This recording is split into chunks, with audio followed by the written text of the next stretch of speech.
ಜಿ5 ಇರುವಾಗ ನೀವು ನಿಮ್ಮ ನೆಚ್ಚಿನ ಶೋಗಳನ್ನ ಎಂದಿಗೂ ಮಿಸ್ ಮಾಡಿಕೊಳ್ಳುವುದಿಲ್ಲ. ಅದು ಸಂಪೂರ್ಣ ಉಚಿತವಾಗಿ. ನಾನು ಏನ್ ಮಾಡ್ಲಿ ಮಾವ, ಯಾರು ನನ್ನ ಜೊತೆ ಸರಿಯಾಗಿ ಮಾತಾಡ್ತಾನೆ ಇಲ್ಲ. ನನ್ನ ನೆರಳು ನೋಡಿದ್ರು ಸಿಟ್ಟು ಮಾಡ್ಕೋತಾ ಇದ್ದಾರೆ. ನಾನು ಅವ್ರ ಜೊತೆ ಮಾತಾಡಕ್ ಹೋದ್ರೆ ಮೈ ಮೇಲೆ ಬೆಂಕಿ ಬಿದ್ದಾಗ ಹಾಡ್ತಾ ಇದ್ದಾರೆ. ನಾನು ಮಾಡಿರೋ ತಪ್ಪಿಗೆ ನನಗೆ ಎಷ್ಟು ಬೇಕಾದ್ರೂ ಬೈಲಿ, ಆದ್ರೆ ಒಂದೇ ಒಂದ್ಸಲನಾದ್ರೂ ನನ್ನನ್ನ ಈ ಮನೆ ಸೊಸೆ ಅಂತ ಅನ್ಕೊಂಡು ನನ್ನ ಜೊತೆ ಮಾತಾಡ್ಲಿ ಅನ್ನೋ ಆಸೆ ಮಾವ.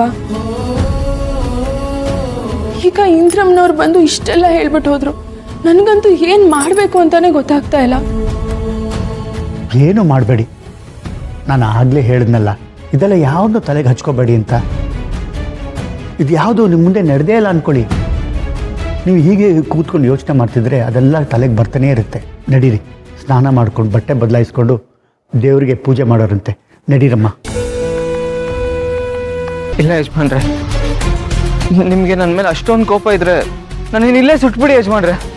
ಆದರೆ ನಾನು ಹೋಗು ಅಂತ ಮಾತ್ರ ಹೇಳ್ಬೇಡಿ ಯಜಮಾನ್ರೆ, ಪ್ಲೀಸ್. ನೀವು ನನ್ನ ಕೊಂದರೂ ಪರವಾಗಿಲ್ಲ ಯಜಮಾನ್ರೆ, ಆದರೆ ದಯವಿಟ್ಟು ನನ್ನನ್ನು ತಪ್ಪು ತಿಳ್ಕೊಬಿಡಿ.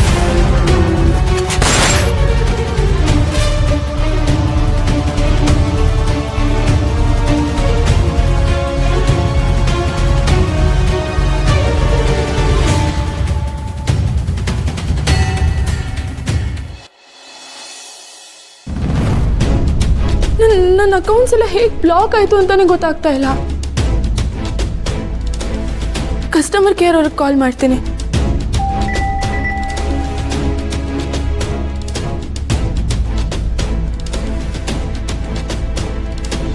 ಏನಾಯ್ತು ಶ್ರಾವಣಿ ಮೊರೆ? ನನ್ನ ಅಕೌಂಟ್ ಮಾತ್ರ ಅಲ್ಲ ಮಾವ, ನನ್ನ ಡೆಬಿಟ್ ಕಾರ್ಡ್, ಕ್ರೆಡಿಟ್ ಕಾರ್ಡ್ ಎಲ್ಲಾನು ಬ್ಲಾಕ್ ಆಗಿದೆ. ನಾನು ಇನ್ಮೇಲೆ ಯಾವ ಟ್ರಾನ್ಸಾಕ್ಷನ್ ಮಾಡೋಕ್ಕಾಗಲ್ಲ, ಅದು ಯಾವುದನ್ನು ಯೂಸ್ ಮಾಡೋಕ್ಕಾಗಲ್ಲ. ಖಂಡಿತ ನನ್ನ ಮೇಲಿರೋ ಕೋಪಕ್ಕೆ ಅಪ್ಪ ನನ್ನ ಅಕೌಂಟ್ನೆಲ್ಲ ಬ್ಲಾಕೇ ಮಾಡಿಬಿಟ್ಟಿದ್ದಾರೆ. ಶ್ರಾವಣಿ ಮೊರೆ, ದುಡ್ಡು ಕಾಸಾದರೂ ಯಾಕೆ ನಿಮಗೆ? ನೀವು ಈ ಮನೆ ಸೊಸೆ ಅಂದಮೇಲೆ ನಿಮ್ಮ ಜವಾಬ್ದಾರಿ ಈ ಮನೆದು. ನೀವು ನೊಂದ್ಕೋಬೇಡಿ, ನಿಮ್ಗೆ ಏನೇನು ಬೇಕೋ ಅದೆಲ್ಲ ಇಲ್ಲೇ ವ್ಯವಸ್ಥೆ ಮಾಡ್ತೀನಿ.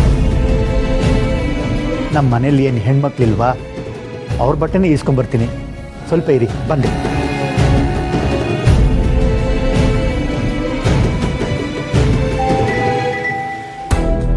ದರಿದ್ರ ಏನೋ ಇದು ಹೊಸ ಕತೆ. ಮಮ್ಮಿ, ದರಿದ್ರ ನಾನಲ್ಲ, ಆಯಮ್ಮ. ಮನೆ ಬಿಟ್ಟು ಹೊಸಲ್ದಾಟ ಆಚೆ ಬರ್ತಿದ್ದಂಗೆ ಆಸ್ತಿ ಅಂತಸ್ತು ಎಲ್ಲ ಕಳ್ಕೊಂಡು ಇಲ್ಲಿ ಬಂದು ಒಕ್ಕರ್ಸ್ಕೊಂಡಿದ್ದಾಳೆ ನೋಡು. ಅಯ್ಯಯ್ಯ, ನಾನೇನೋ ಅನ್ಕೊಂಡಿದ್ದೆ, ಇನ್ನೇನೋ ಆಗೋಯ್ತಲ್ಲ. ಹಾಗಾದ್ರೆ ನಮಗೆ ಸಿಗೋದು 0. ಮಮ್ಮಿ, ನೆನ್ನೆ ಸ್ವೀಟಿಗೆ ಅಂತ 5,000 ರೂಪಾಯಿ ಕೊಟ್ಟಿದ್ರಲ್ಲ, ಅದರಲ್ಲಿ ಒಂಚೂರು ನಾವು ಮಿಗಿಸ್ಕೊಂಡ್ರೆ ಅದಷ್ಟೇ ಲಾಭ. ಕರ್ಮ, ಈ ಅಮ್ಮನ್ಗಿಂತ ಶ್ರೀವಲ್ಲಿನೇ ಎಷ್ಟೋ ಬೆಟರ್ ಆಗಿದ್ಲು. ಹೆಂಗೋ ನಮಗೆ ಅಂತ ಯಾವುದೋ ಒಂದು ಮನೆಯಿಂದ ಮಾಡಿಸ್ಕೊಡ್ತೀನಿ ಅಂತ ಹೇಳಿದ್ಲು. ಈ ಅಮ್ಮ ನೋಡಿದ್ರೆ ಖಾಲಿ ಕೈಯಲ್ಲಿ ನಮ್ಮ ಮನೆಗೆ ಬಂದು ಒಕ್ಕರ್ಸ್ಕೊಂಡು ಕೂತಿದ್ದಾಳೆ. ಅಯ್ಯೋ ದೇವ್ರೇ, ಅರಮನೆ ಕನಸು ಕಾಣ್ತಿದ್ದವಳಿಗೆ ಆಯ್ಕೊಂಡು ತಿನ್ನಂಗೆ ಮಾಡಿಬಿಟ್ಲಲ್ಲೋ ಈ ಅಮ್ಮ.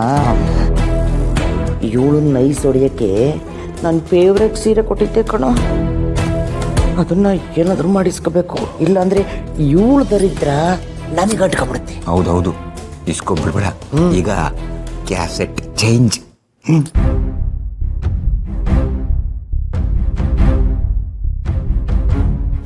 ಮೇಡಮರೇ, ನನ್ನ ಸೀರೆ. ನಿಮ್ಮ ಸೀರೆ ತುಂಬ ಚೆನ್ನಾಗಿದೆ ಕಾಂತಮ್ಮ ಅವರೇ. ನನಗೆ ಗೊತ್ತು ಈ ಸೀರೆ ತುಂಬ ಚೆನ್ನಾಗಿದೆ ಅಂತ, ಯಾಕೆಂದರೆ ಇದು ನನಗೋಸ್ಕರ ಅಂತ ತಗೊಂಡಿದ್ದು. ನನ್ನ ಫೇವ್ರೇಟ್ ಕಲರ್ ಇದು ಮೇಡಮರೇ. ಈಗ ನೋಡಿ, ನೀವು ಹೆಚ್ಚು ತಗೊಂಡ್ಬಿಟ್ರೆ ಬಟ್ಟೆ ಸೌದೋಗ್ಬಿಡುತ್ತೆ. ಇದು ಸೌದೋಯ್ತು ಅಂದರೆ ಬಣ್ಣ ಹೋಗಲ್ವಾ? ಬಣ್ಣ ಹೋದ್ಮೇಲೆ ಬೆಲೆನೇ ಇಲ್ಲ. ಅದಕ್ಕೆ ನನ್ನ ಸೀರೆ ಕೊಟ್ಬಿಡಿ ಮೇಡಮರೇ. ಅದು ನನ್ನ ಹತ್ರ ಈಗ ಹಾಕೊಳ್ಳೋಕೆ ಯಾವ ಬಟ್ಟೆನೂ ಇಲ್ಲ. ಮಾವ ಮಾವ ತಗೊಂಡ್ಬರ್ತೀನಿ ಅಂತ ಹೋಗಿದ್ದಾರೆ ಡ್ರೆಸ್ಸು. ನಾನು ಅವ್ರು ತಂದು ಕೊಟ್ಟಿದ ತಕ್ಷಣ ಹಂಗಂದ್ರೆ ಆಗುತ್ತೆ ಮೇಡಮ್ ಅವರೇ.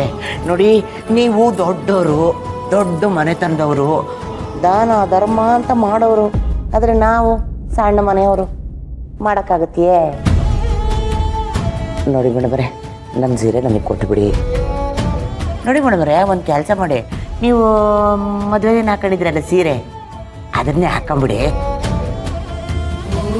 ಅದೂ ಇಲ್ಲ ಅಂದರೆ ನಿಮಗೆ ತಾಳಿ ಕಟ್ಟಿದ ಗಂಡ ಇದ್ದಾನಲ್ಲ, ಅವನ ಹತ್ರ ಕೇಳಿ ತರಿಸ್ಕೊಳ್ಳಿ. ಅದೆಲ್ಲ ನಂಗೆ ಗೊತ್ತಿಲ್ಲ, ನನ್ನ ಸೀರೆ ನಂಗೆ ಬೇಕು ಬೇಕು ಬೇಕು.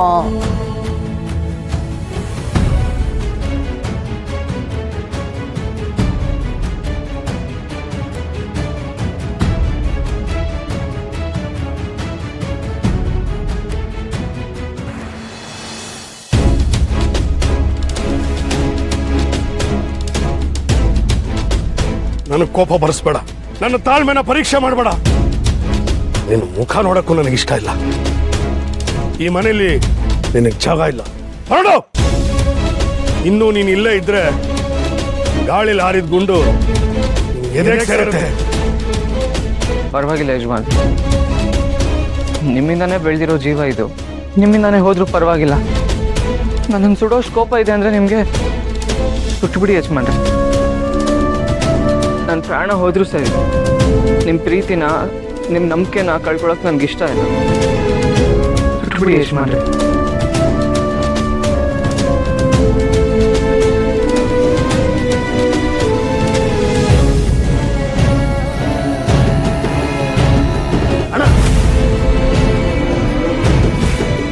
ಏನಣ್ಣ ಇದೆಲ್ಲ? ಇಂಥ ನಂಬಿಕೆ ದ್ರೋಹಿಗಳಿಗೆ ನಿನ್ನ ಕೈಲಿ ಸಾಯೋ ಯೋಗ್ಯತೆನೂ ಇಲ್ಲ. ಇವ್ರ ಹತ್ರ ನಿನ್ನಿಂದ ಮಾತು ಸರಿಯಣ್ಣ. ಮೊದಲೇ ಮೀಡಿಯಾದಲ್ಲಿ ನಿನ್ನ ಬಗ್ಗೆ ಕೆಟ್ಟ ಕೆಟ್ಟ ಮಾತುಗಳು ಬರ್ತವೆ. ಇಂಥ ಜೊತೆ ಮಾತಾಡ್ತಾ ನಿಂತಿದ್ರೆ ನೀನು ಗೌರವಕ್ಕೆ ಧಕ್ಕೆ. ನಡಿಯೋಣ, ಹೋಗೋಣ, ನಡಿಯೋಣ. ಇನ್ನೊಂದ್ಸಲ ಇಲ್ಲಿ ಬರೋ ಪ್ರಯತ್ನ ಮಾಡಿದ್ರೆ ನಾನ್ ತುಂಬಾ ಕೆಟ್ಟವನಾಗ್ಬೇಕಾಗುತ್ತೆ. ಅಣ್ಣ ಏನ್ ಮಾಡ್ಬೇಕು ಅನ್ಕೊಂಡಿದ್ನೋ ಅದನ್ನ ನಾನ್ ಮಾಡ್ಬೇಕಾಗುತ್ತೆ. ರಮೇಶ, ಇವನು ಒಳಗ್ ಬರಬಾರ್ದು, ಹಾಗೆ ನೋಡ್ಕೋ. ಒಂದ್ ವೇಳೆ ಬಂದ್ರೆ ಕುತ್ಕೆ ಹಿಡಿದು ಹೊರತಾಳ. ಸರಿ ಸರ್, ಆಯ್ತು.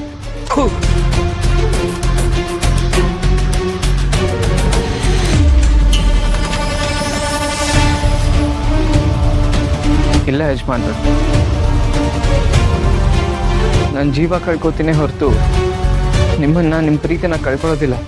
ನನ್ನ ಮನಸ್ಸು ಗೊತ್ತು ನಾನೇನು ತಪ್ಪು ಮಾಡಿಲ್ಲ ಅಂತ. ಒಂದಲ್ಲ ಒಂದಿನ ಅದು ನಿಮಗೂ ಗೊತ್ತಾಗುತ್ತೆ, ನಿಮ್ಮ ಮನ್ಸಿಗೂ ಅರ್ಥ ಆಗುತ್ತೆ. ಅವಾಗ ನೀವೇ ಬಂದು ನನ್ನ ಕರಿತೀರಾ. ಅಲ್ಲಿವರೆಗೂ ನಾನು ಇಲ್ಲೇ ಇರ್ತೀನಿ. ಇಲ್ಲಿ ನಾನು ನನ್ನ ಕಡ್ಲಲ್ಲ ಯಜಮಾನ್ರೆ, ನಿಮಗೋಸ್ಕರ ನಾನು ಇಲ್ಲೇ ನಿಂತ್ಕೊಂಡು ಕಾಯ್ತೀನಿ. ನಿಮ್ಮ ಮನ್ಸು ಕರ್ಗೋವರೆಗೂ ನಾನು ಎಲ್ಲಿಗೂ ಹೋಗಲ್ಲ ಯಜಮಾನ್ರೆ. ZEE5 ಆಪ್ ಡೌನ್ಲೋಡ್ ಮಾಡಿ ಎಲ್ಲಾ ಸಂಚಿಕೆಗಳನ್ನು ಸಂಪೂರ್ಣ ಉಚಿತವಾಗಿ ನೋಡಿ.